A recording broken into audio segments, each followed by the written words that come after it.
Welcome to the Face to Face podcast, your go to resource for living a life of vitality, wholeness, and authenticity. I am one of your hosts, Melinda Wilson. And I'm your other host, Cathy Little. Join us as we explore deeper connection, lasting freedom, and meaningful relationships with God, others, and your true self. Let's dive in. Everybody, welcome aboard. Glad to have you back. It's good to see y'all again. I don't know if y'all are watching video or listening to audio, but Melinda and I are coming from two different areas. I'm actually in Canada this week working on my master's during a residency program. Melinda's holding the fort back home, but we are so glad you're here. Welcome to episode 174. We got a couple of really quick things we want to let you guys know about. We've got our Understanding Trauma course available that you can do. If you want information about trauma and understanding, that would be the place to come, because we collected a bunch of different voices in understanding trauma, put them into one place for you. You can go to emmanuelinstitute.com under courses and sign up for that. It's self-paced. You can do it at your own leisure. And we also have 26 students that are in level 2 right now. So we're very excited about being able to train and equip students. We've got them from around the world, actually. It's so fun to have the opportunity to let the internet bring everybody together. So very excited about that's happening right now. But we do have a really great guest for us. Melinda, tell us a little bit about Chris Green. Yeah, he is a theologian and a professor of theology, and it's a really a deep dive into theology at the front end. But we go into how can this be applied to your life, and why is it important that we realize and know what we believe about God, our theology, what we're believing about God and who God is. And he's a tenderhearted God. We're talking about the tenderness of God, and we're so excited for you to listen to. This took about a year and 2 months to get Chris. We met him Yeah, last it did. June, and it took literally 14 months to get this podcast nailed down. It was an honor to be with him, and it's an honor to be with you, listeners. So Yeah. thank you for being here. Thank you for listening. We really appreciate you. Yeah, so here's Chris Green. It is such a privilege, Chris, and it has literally taken a year and it's been like 14 months when I stopped you at the elevator in Oregon at the end of the conference going, "Can we get you on our podcast?" Sure. And then, everything. But, I believe in timing, and timing is it's like it all works out when it's supposed to. But I'd love to have you introduce yourself to our listeners, and then we're very conversational, so things kind of flow out of the other. But I know that there's a lot you could share, Chris. So we do want to give it some direction, but I do want to just to brought over you because I know I didn't email you about it, but talking about your All Life Comes From Tenderness, which I love the title in and of itself. I could just cry just from hearing that word. But the role of suffering in the Christian life, and why you're called a constructive theologian. So if we're moving in that sort of general direction, so that we're not totally just, oh, let's just talk about any theological concept on the face of the earth, focusing on your heart, your passion, your latest book, and what really could apply to our listeners today. So, but yeah, Chris, really huge warm welcome, and would love to hear what you do. And why are you in theology and preaching and writing? Share with us. Yeah, I think I've kind of fell into theology. It took me a while to find that language for it. I mean, I grew up in churches in circles where there were no scholars. There we looked down our noses, or at least side-eyed anyone who was doing any work like that. So I knew I was going to be a preacher from very young, 5 years old or something, but I had no language for being a theologian or being a scholar. That didn't happen until much later in life, and I again stumbled into it. I was asked to teach a class at the Bible school where I had gone, met my wife, and I was asked to help out, cover a class, teach a class on, it was actually a class on Romans. And while I was teaching it, I realized, oh, I love this. I really love this. And kind of one thing led to another. And I decided I want to do a theology degree, and found out, I found out that I was kind of like a fish who had never been in water yet. I really never had that experience, and suddenly I found this is a language I understand and enjoy it. So it's been a really really good vocation. I'm really grateful for it. I mean, I don't know how good I am at it and how you would even measure being good at it, but I absolutely love the work, the study and reflection that comes with that responsibility of being a theologian. And I'm also a pastor. I mean, I've been all of my adult life serving both in the local church in one way or another and in the classroom in one way or another. So I don't see those really as two jobs or two different careers, but different aspects of the same vocation. Mm-hmm. And there have been times in my life where I've been mostly, if we use that image of one foot in one world and the other foot in the other, the weight has been on one foot sometimes more than the other, but I've always kind of straddled that line. And it's never felt disintegrated for me. It's never felt opposed. I think for some people, they assume if you're a practitioner, if you're working in the local church, you just can't be worried about the heady stuff of theology, or vice versa. If you're a theologian, you're a scholar, you can't really be worried too much about the everyday praxis of ministry. But it's never felt discordant for me. That doesn't mean that I haven't been disintegrated or I haven't caused noise for other people, but I've always felt them as natural partners. And I'm grateful for it. I'm glad this is what I get to do. Yeah. I'm kind of curious who would be some of your main influences. Who has poured into you the most in this Mhm. area? Just curious. Mhm. Yeah, so I'm so many people to name, but I'll just to start off with names that virtually everyone will recognize. I had an undergrad professor give great advice to me once. He said, if you want to learn to think, pick out thinkers that move you and read everything by them until you can think with them. Mm, And so I did that from I would have been, I guess, 17 at the time that he gave me that advice. And one of those thinkers early on was Stanley Hauerwas. I read everything I could by him, which is a lot because he's written a lot.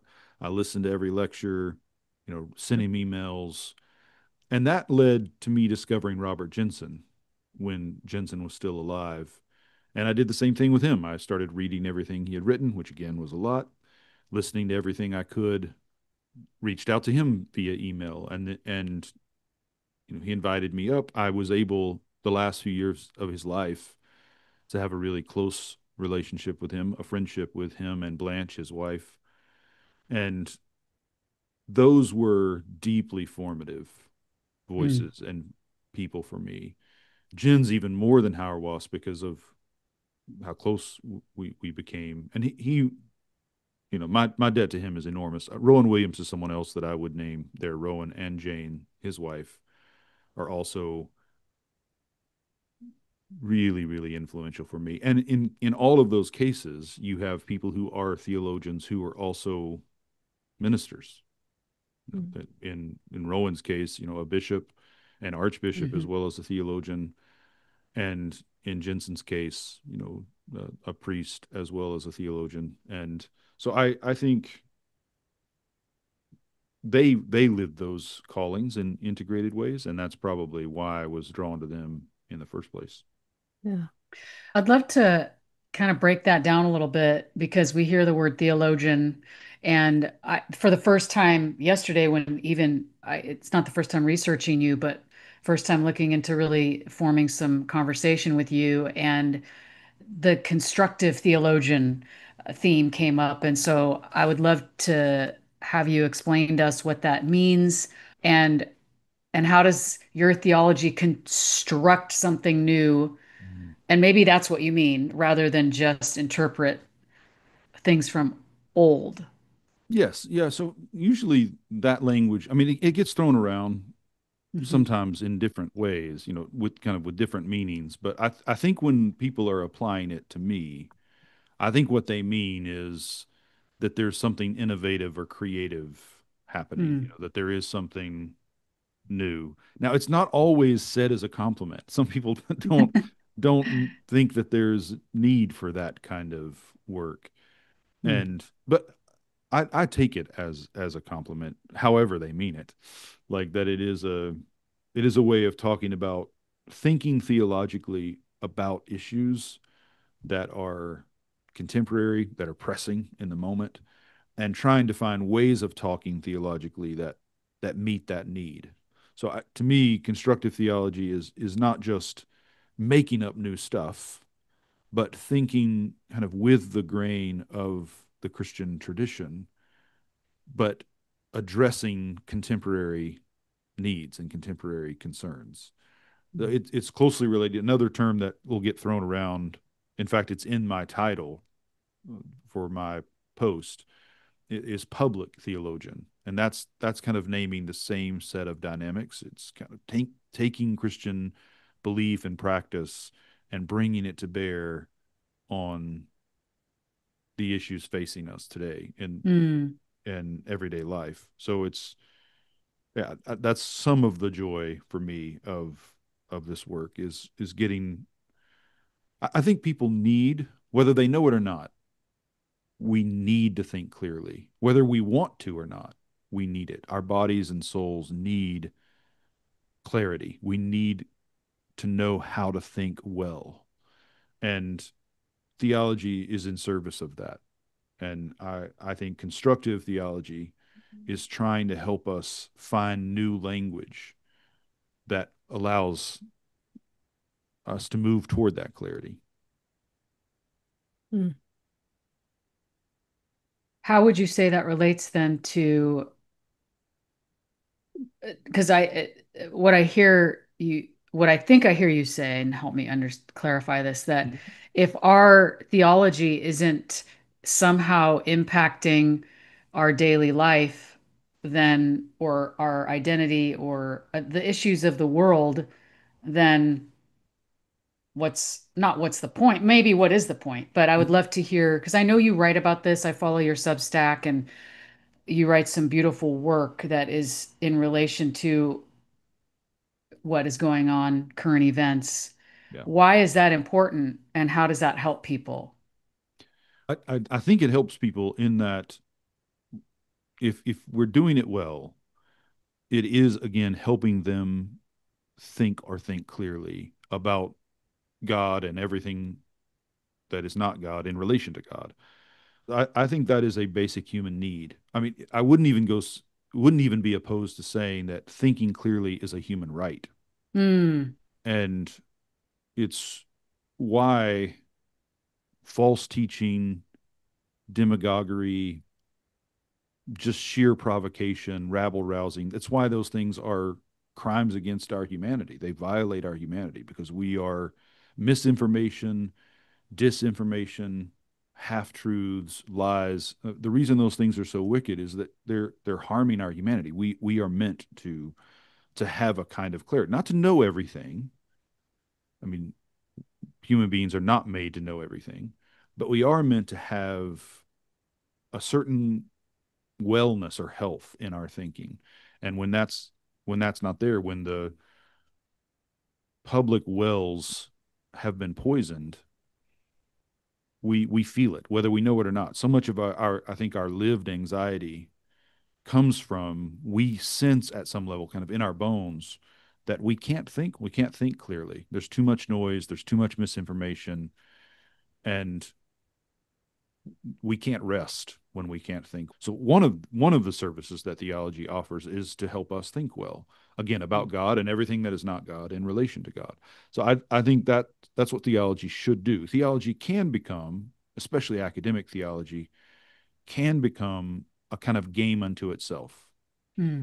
And there may be a place for that if you know that's what you're doing, but I'm not interested in that. I personally, like it's not a that's not a game I want to play. To me, theology needs to be a service of the church and a service to the world, and it's helping us think as clearly as we can and find language that's, as Rowan Williams would say, finding language that's the least inadequate to the need, right? Mm. Like you're never going to find exactly all the words you need, but there's more or less inadequate language, and we want to be as adequate as we can in how we're speaking about God and speaking to what is happening in the world. And I don't just mean reacting to whatever the news is and trying to say something theological about it.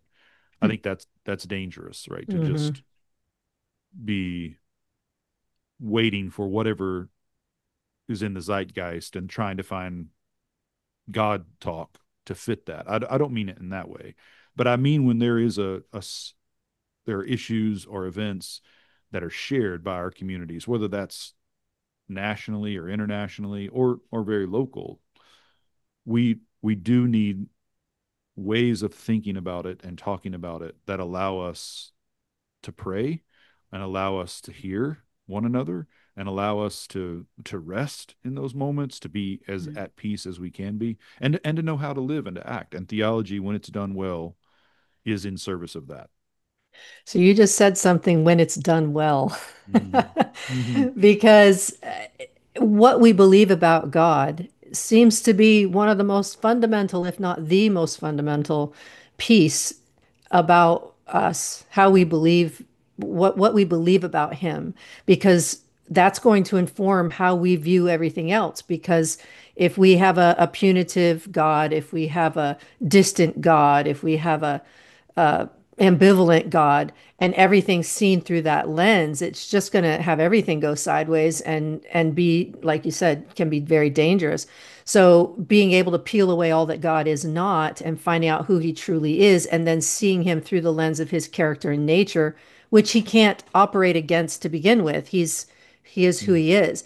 But I grew up in a system that did not teach me who he was accurately. And so I think that's where things get really tangled up, because if we have if we have had God misrepresented to us, his nature and character misrepresented to us, then anything that pops up in the world, any event, any personal trauma, anything that happens in our lives, everything goes through the wrong lens. Then Yes. what? Yes. Then what? Yeah. So this is a great question, Cathy, and my response to it is a little bit complicated, hopefully not convoluted. But I think there's a difference. So I want to make a difference right away between what we think we believe about God and what we actually believe. Mm. And I think for all of us, there's some slippage there. Like there's what I would say if you asked me, and then there's what would come out of me if there was pressure on me. Wow. Okay. And for some of us, those things are pretty close together. For others of us, those things are actually really divergent. So, if you were to ask me, do you think God is good? I might be quick to say, yes, of course, God is always good. But the real test would be when things are not going well for me, Yep. do I actually believe that? Or is that code that I've agreed to repeat? So Mm. I think one of the things we have to do is recognize there are no kind of easy straight lines between what we think we believe about God and the way we actually live. So the kind of superficial theology that we hold may not tell us anything about the way we actually navigate our lives, but those deep-seated convictions about God, which for most people are mostly unconscious, unnamed, unrecognized, because they've never been in a setting where they've had enough pressure put on them and enough guidance to surface what they really believe and then to find language for it. So most people, I think, theologically, they only have the language of the communities they've been in. Mm. And this is a way of, I think, showing mercy to people, that very often people believe better about God than their theology indicates. Not always. Sometimes it's the other way around. Sometimes what they say they believe sounds right, but what's really in them is distorted. But very often, I've found this many, many times, that people kind of have a heart knowledge of God that's more reliable than their head can translate. because what's in their head is just the language of whatever church they've attended. And Mm-hmm. unfortunately, many of us, and some of this has to do with conventional forms of Christianity in America, but that the kind of popular versions of theology that are out there are all pretty much terrible. Right. And so I, I think it's important to try to get down to what does your heart know to be true of God? Uh, And now, how do we find language that your head can use that would be true to that? And I think that's really important work where you get a kind of alignment between head and heart, the head in the heart and the heart in the head, and what you kind of have come to learn about God's character and the way you're able to speak about it are aligned in such a way that you have clarity because I think that's where there's a real life-giving confidence. But yeah. that's hard work. It takes a lot of time. It takes a lot of self-awareness and humility and good guides. You have to have people who kind of know how to walk with you and help you identify, no, this is what I think you're wanting to say. I heard Mm. a composer once say that he loved to listen to musicians and hear the notes they were trying to play. Mm. And I think that a good theologian does that. Like we listen for the notes people are wanting to play, what their heart knows, but again, their head hasn't found words for it yet. Mm. I think then I'm hold on one sec. I think I'm gonna pin him because Kathy, you are showing on the big screen now, and I'm not sure if that's It's is it oh, recording in it's recording in gallery. in gallery. Okay, okay. Yeah. So yeah, I'll make him it keeps going back. So right now you're big on my screen, but that's how do we do that then, Chris, and make it some people want, I mean, I grew up Presbyterian, so it was very much emphasis on theology, on doctrine, on education, on how many degrees you have after your name. That makes you a very reputable preacher. Mm-hmm. Oh, they have two doctorate of ministries and a PhD in theology, systematic theology. It's not where I'm from now anymore, but it's that real emphasis on what they know about the real Greek or the Hebrew, the Aramaic, and then preaching from that context way more than this is my experience of God because you can't really rely on that. Mm-hmm. And so what do you maybe this goes in line with my question that I was kind of forming is what you think might be missing from a lot of popular Christian theology today. And I think that that kind of is that heart Mm-hmm. piece. But Mm-hmm. how do you then someone hears theology and maybe it's really good theology, whatever that means, Mm-hmm. but it doesn't line up with what they've experienced, and then there's that cognitive dissonance. And I think that that's what really brings people into maybe the deconstruction phase or the deconstruction, reconstruction. Where do you meet people in the in between? Maybe that's my question here, Mm-hmm. Chris. Mm-hmm. Mm-hmm. Yeah, I think there are lots of there's no one right way, and there are lots of good ways to do this work. I think in the same way that there's no one right way or one formula for being an artist or a musician. There are lots of good ways to do it. There are lots of bad ways to do it too. But I think one of the things that we really lack, and by we I mean kind of popular conventional forms of Christianity in America, we lack wise people who have the skills and the training, but also the life experience and the intimacy with God that are integrated in such a way that they can be good guides for us. Like I've been really blessed in that I've had those people in my life, and I recognize how rare that is, and also how indispensable it is. I think there's some theologians who know a lot and they have that gift of knowledge to give. There are other theologians who have knowledge and understanding. Those are much rarer because understanding is a mystery. Hmm. People's ability to kind of grasp what the knowledge means Like you can compile a lot of knowledge and not really understand it. And there's still some good to just knowing what you're talking about. If you actually have knowledge, that's a good thing. Having understanding is better. But there are even fewer people who have wisdom, who not only have knowledge and not only have understanding, but are wise about what to do with all of that, right? And that's, I think, what we're missing most. We have plenty of Mm. people who know a lot.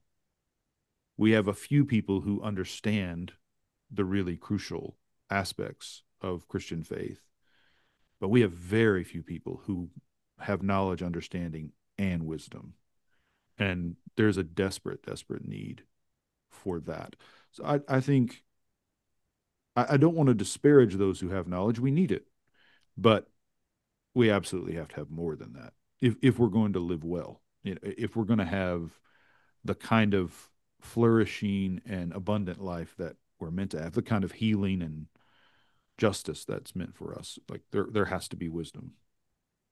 I think that flows naturally into my next question for you, Chris, that kind of unpacks, gets more into the heart of things regarding your latest book, All Life Comes From Tenderness. And that alone, I haven't read it yet. I do confess I'm just reading so many other books at the same time right now, but that title alone almost brings tears to my eyes. And it sounds like that's something we really need right now. But I would love to know what tenderness means to you, and why do you feel it's something we need more of in our life and faith? So that line is a line from a Charles Peguy poem, and it's it's an astounding line. It's an astounding poem. But the point he's making is really he's using the image of a budding tree. You know, so that if you've ever seen, a tree that's about to bud, there's this kind of ugly knot that forms on the branch, and then it begins to weep, and then out of that tender ugliness emerges new life, a new branch and new flower, new fruit. And when I read that poem the first time several years ago, like that image kind of arrested me, and really hasn't let me go. That he's right. Life, you think about, all of us are born. Think about how tender the birth moment is, and how there is this kind of ugly knot that begins to weep, and then through those tears opens up to the yielding of new life. Mm. And I think his insight there is, both about ugliness and about knottedness and about weeping. All of that is what is necessary to bring us to the place of yielding and openness out of which new life can come. Like, I think that's just an insight into the way God has made the world to work. Mm. And if that's true, and I'm really convinced it is, then we should recognize, we should start to see ugliness and knottedness as the beginning of birth, as the beginning of life. So when we see someone, we say this, in everyday English, we talk about people being bound up or people acting ugly. Mm. And what if we were able to see that about ourselves and about other people as, well, that's precisely where we would expect them to be if God is meaning to bring new life to them. So now we just need to Mm. wait on the weeping. Like Mm. what we need is that the kind of sappiness that opens them up, right? That begins to prepare them to yield to the life that wants to come, to give birth. So there's a way in which I think we want growth, but we want it to be pretty, and Hmm. we want to be able to, if I can put it like this, we want to be able to kind of live stream our delivery process Hmm.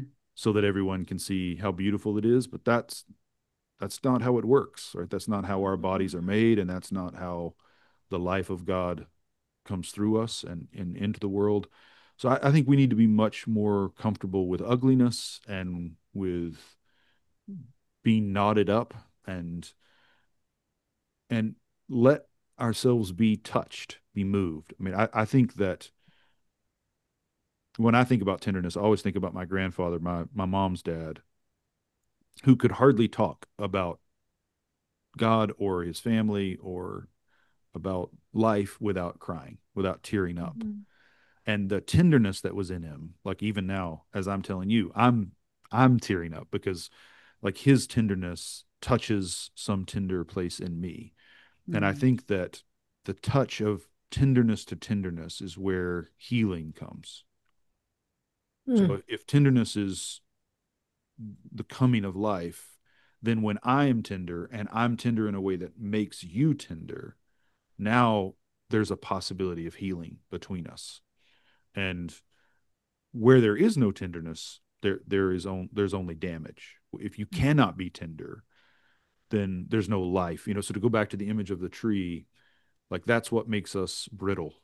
That's what makes it so that we, all the life has gone out of us, and now we're easy to break. And when the storm comes, the branches are going to snap off because we don't have the kind of flexibility that comes from having the sap in us, like from the tenderness flowing through us. So I think it's a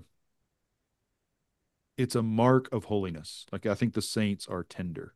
It doesn't mean that they can't be fierce, right? I don't think fierceness and tenderness are opposed to each other, but the saints are people who can be who can be touched. That there's a beautiful line in Hebrews talking about Christ as high priest. He is touched with the feelings of our infirmities, right? Like he's in touch with what is wrong with us and is moved by it. The way the Gospels will speak about Christ being moved by what he sees, his bowels moved. Like all of that is tenderness. It's a sensitivity, and he's picking up on what's really going on and is moved by it.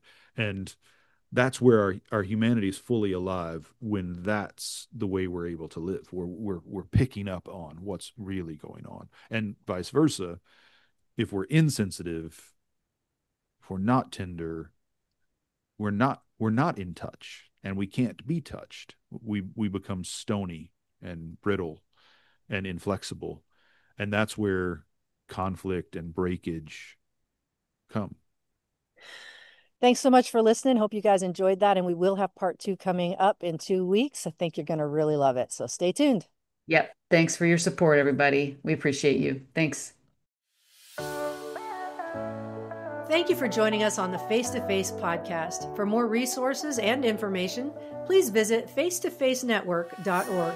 And if you enjoyed this episode, please leave a 5-star review. It helps others discover tools for deeper connection and lasting freedom. We will see you next time.